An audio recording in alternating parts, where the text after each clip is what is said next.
I'm Kevin from Made in Leicester, and with me in the studio is Josh Kemp. Yay! Welcome, Josh. Thanks, Kev. How you doing, mate? Very well, thank you very much indeed, and Good thanks times. for coming in. Thank you for having me.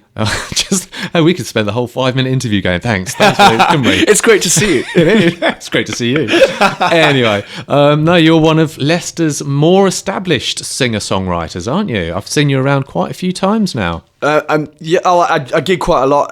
There's a lot of venues and places in Leicester that are really welcoming, particularly to acoustic artists at the moment. So it's my pleasure to play. You seem to be quite addicted to playing, don't you? A little bit, yeah.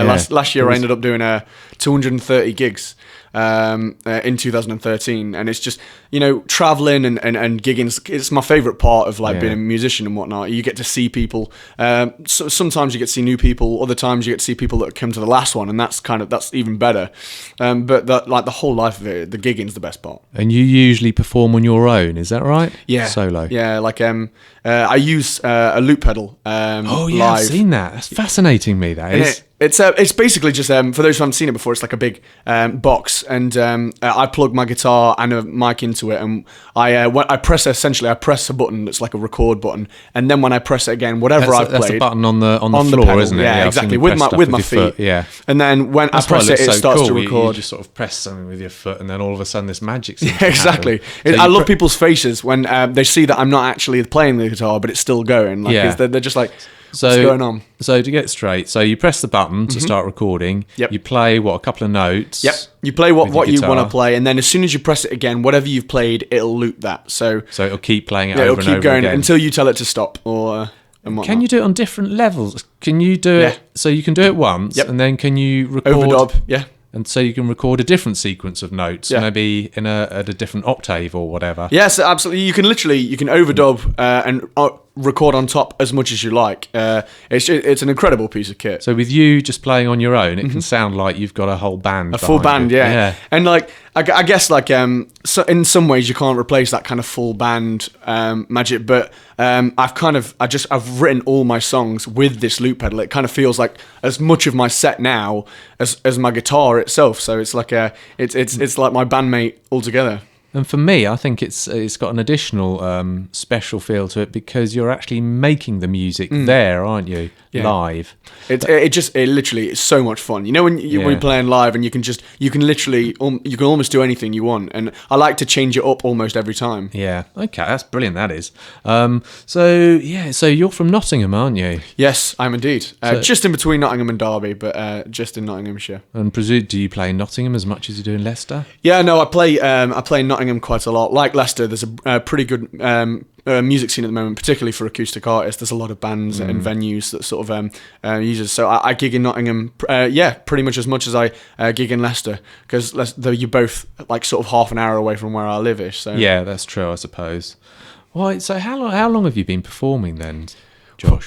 Well, properly asking. with my loop pedal, kind of as a singer-songwriter, maybe about 2.5 years. But music's just always been something I've been into. I was doing these terrible performances when I was about 5. I had this plastic guitar that obviously had plastic strings completely out of tune, and I used to gather all my family into. We had that sounded like a racket. Oh, it sounded terrible, man. Honestly, I gathered all my family into the lounge and sang them my latest boy band tune that I'd written, and I feel so sorry for them. If I would have been there now, looking at my younger sibling, I'd have told them to nope, stop. But you got to start somewhere. Brilliant. So we're about to play one of your songs. Is this one you wrote yourself? Yes, this is one from my EP called Sofa Surfing, and this one is. You hear a lot of sort of love tunes on the radio. Sofa surfing, is that what you spend a lot of your time doing? Basically, yeah, that's where it comes. When you're not performing. And all songs were kind of written while travelling, so I was like, that it sort of just summed them all up completely. And this song is the kind of romantic aspect of touring, if you like, and I guess the missing. But I mainly wrote it because I heard sort of a lot of Bruno Mars tracks and whatever on the radio, and he's very good at his romantic sort of stuff, where I'm completely rubbish. So I thought I'd write a song that I would actually say, and that was a little bit more me. And this song is called First and Last.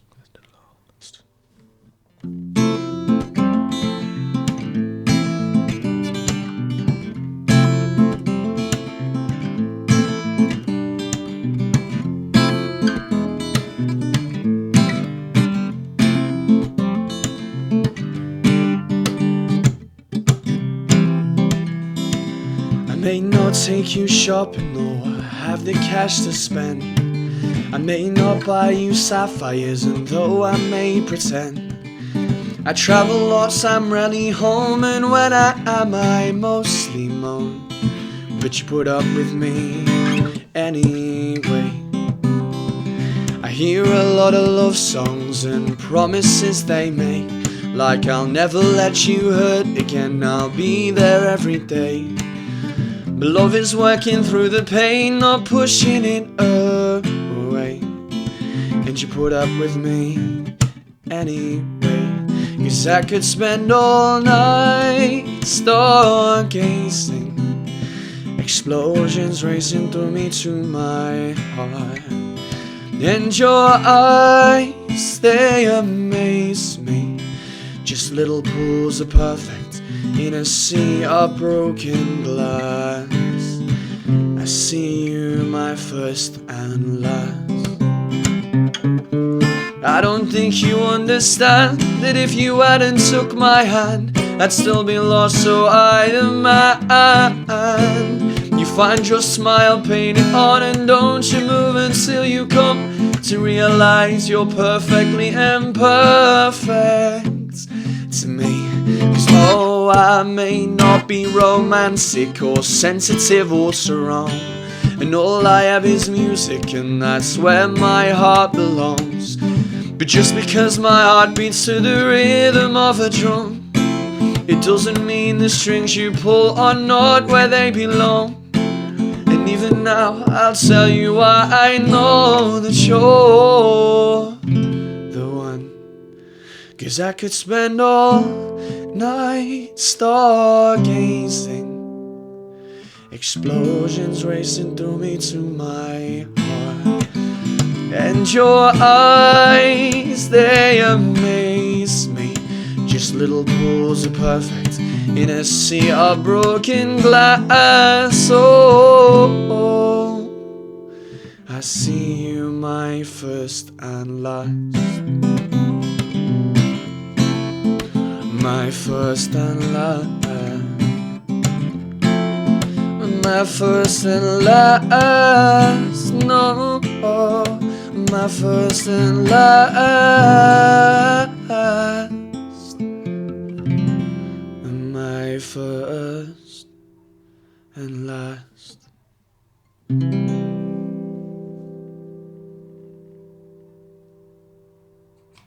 That was First and Last by Josh Kemp.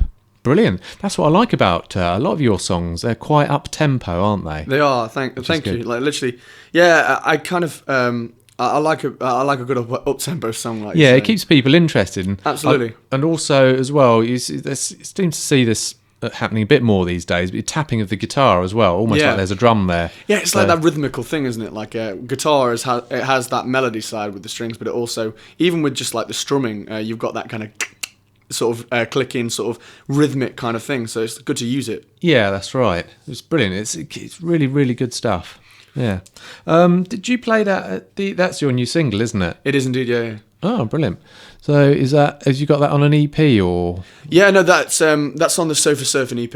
Oh, right, yes. Yeah, you said earlier. And but yeah, like I say, all those songs were kind of songs taken from a time where I was out on the road, kind of traveling, staying on different people's sofas, and just writing these tracks. And they're all kind of different aspects. Like this is obviously maybe a little bit more of a romantic aspect. But there's like the last song on the EP is called a hangover song, which is essentially about we can all relate to that. Yeah, too much, maybe. You must have a lot of material though now, Josh. Haven't you thought about doing an album? Or? Maybe. I think album's quite a big step. Like I'd want to sort of focus on that as like the big move, if you know what I mean. So like I've got a lot of material, and I'm gonna keep writing because that's, you know what I mean, that's what I do. That's the best, like, aside from gigging, you know, writing and moving your sort of, I don't mean career, but moving your sort of music on a little bit is like, it's seeing where you can go next. It's a bit of a sense of adventure. So, I mean, a lot of bands, I think, sort of do an album to represent that particular point in time in the history of the band. It's like a milestone, isn't it? And then they commit it Exactly. to. And like that first album as well, like the step up, if you look at like people like Ed Sheeran or Ben Howard, Yeah. their first album has been, maybe even if it wasn't their like breakout album, like it's been that they've done EPs and they've sort of got their songs together, and like, you know, just collections of maybe 5 songs that they can keep churning out and taking the best ones from them, and then eventually when they start to get a bit of recognition, if you like, or like it starts to make a lot of fans, they kick out all their best sort of stuff on their first album, and so that's what I kind of want to do, really. I just want to make music and keep writing and hopefully keep improving. So when I saw you at OBS, it was it was about a week ago, wasn't it? On the Friday. It was 7th of January. Crikey, as long ago as that. Literally, time flies, doesn't it? It does. That's 2 weeks ago. So did you play some of your EP, some of your songs from your EP literally, then? I played out my pretty much my entire EP. There's only one song that I didn't play, and then I played a couple of cover songs as well. I do have to say, you're one of the standout performances from that night. Thank you. Because I was photographing for Music in Leicester, and Trevor Locke, in fact. Bless him, Trevor. He gets everywhere, Absolute doesn't he? legend. He's a fantastic gent. He must have been at most of your gigs. Oh, dude, I'm surprised how many he comes to. Like, honestly, me and Trevor get on brilliantly. To be fair, he gets on with everybody. Like, he's just one of those guys.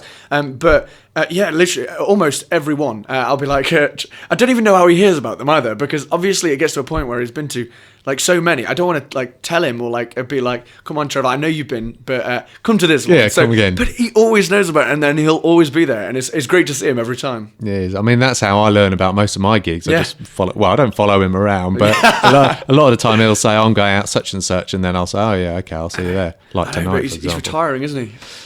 He is. Sadness. Bless him. He's going to leave a gaping hole in the Leicester music scene, but it's well deserved. Cause, It is. He literally. I think he must be out every night. Yeah. It's supporting different bands and whatnot. And so he's the author of Music in Leicester webzine, isn't he? It really Absolutely is. fantastic stuff on there as well. If you want to find out about local music, Absolutely. And you know what? Without like that kind of side of it, the journalistic side of it, a music scene isn't a music scene. Like the musicians do what they do, but without like the sort of the journalistic side of the sort of the blogging and the promoting and the letting them know and whatever. Exactly. Yeah. It's really difficult. So music in Leicester and art scene and whatever, the sort of the contribution to the Leicester music scene is humongous. It is, yeah. Okay, so you played OBS.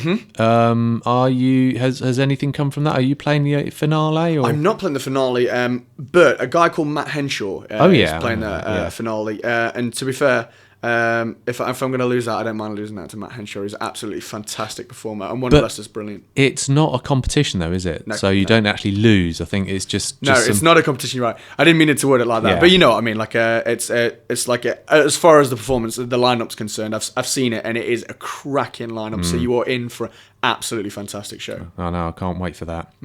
Okay, but I mean, as far as you're concerned, you've played in the OBS Unplugged, so many things could well come from that, couldn't they? Absolutely. Like Val, to be fair, Val works tirelessly. She's another person that she's the organizer. Exactly. Yeah. Sorry. Yeah. And she works tirelessly for unsigned underground sort of Leicester talent. And that's 2 years she's sort of given me the platform of OBS, and I'm massively thankful to her for that. Has it led to anything? Yeah. Last year's OBS, I ended up chatting to a few people who run the Hinckley Music Festival. Oh yeah, and Foxton Locks, and so I ended up playing Hinckley Festival just out of sort of meeting people at OBS. So brilliant. It's these little sort of networking events that make the difference, and people trying and doing stuff. It really contributes massively. The thing is, when you're a quality musician like yourself, then word gets around. People talk about you. You know, people go and see you. They're buzzing. They then spread the word. Exactly. As a musician, all you can do is just give it your best. You know what I mean? Every time, and if people enjoy it, they enjoy it, and that's what we do. That's what I do it for. You know what I mean? Like to share my music, but ultimately, so like to have a good time, and I hope people enjoy it. Okay, then, Josh. Well, if people want to hear more of your stuff, how can they get hold of you? I'm all over the internet. I'm on Facebook. If you type in Josh Kemp Official into the Facebook toolbar, underscores. No, literally just if you type Josh Kemp Official into the toolbar, it'll find me. But the URL's Josh Kemp, Facebook.com/Josh Kemp Music. And it's I'm on Twitter as well. That's at Josh Kemp Music. If you're listening, drop me a tweet. I'll definitely retweet that. And then if you search for me on Google, there's plenty of things like SoundCloud and YouTube and my website. And it'd be really good to hear from you. So like I say, drop me a tweet or a Facebook message. Yeah, because you're quite a sociable guy, aren't you? Mate, it's great. Just finding out what people think and sort of pretty much all my covers on YouTube have been sort of chosen by people going, please do this cover or whatever. And I do that all the time for gig shows. So literally, please drop me a message. And when have you got a gig coming up? I'm booking at the moment. I'm in the studio and I have been for the last 2 weeks recording some brand new stuff. And then as of sort of late February, March, April, I've got a bit of a little tour on the go before festival season. Ooh, a mini tour. A mini tour. So keep an eye on my page and keep an eye on my website, and there will be a few Leicester dates on the way. Excellent. I'll do that. Thank you very much, Kev. Thank you very much, Josh. It's nice to see you. Nice to see you. Excellent. Okay.